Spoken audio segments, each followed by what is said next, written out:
ए शालू, काय मागितलंस देवाकडे?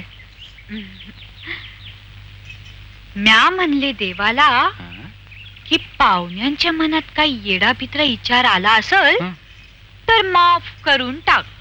अगं काय येडी आहेस काय? का? उलट त्या परमेश्वराला सांग काय की देवा, या पाहुण्यांच्या मनात जे काही असेल ते लगेच खरं होऊ दे. म्हणजे? कारण या पाहुण्यांच्या मनात तुझ्याशी लग्न करायचंय.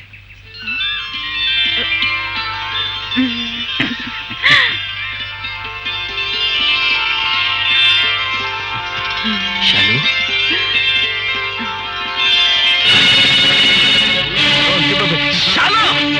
काय प्रकार आहे पाहुणा? कोण तुम्ही? मी काय घबरावा?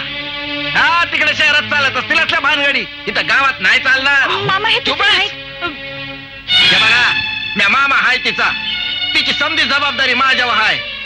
तिला नादा लावायचा पुण्यांदा प्रयत्न केला तर तगडं बी राहणार नाही गावात. पण मामा तू चुप आहे की घबरा? मला शांतपणे शिकवती.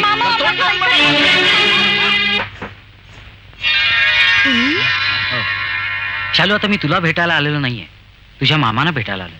कोण आहे ग शालू? तू कशात आला इथं? येगडाव तुला ताकीद दिली तरी लाज नाही वाटत तुला?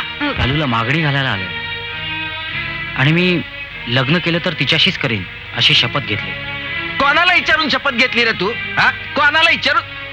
अरे कंच्या बी फांदीवरच्या कावळ्याला द्या, माझी शालू काही रस्त्यावर पडलेले नाही.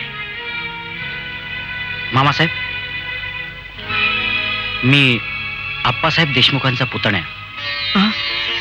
आणि तू आप्पासाहेब देशमुखांचा पुतण्या? हो.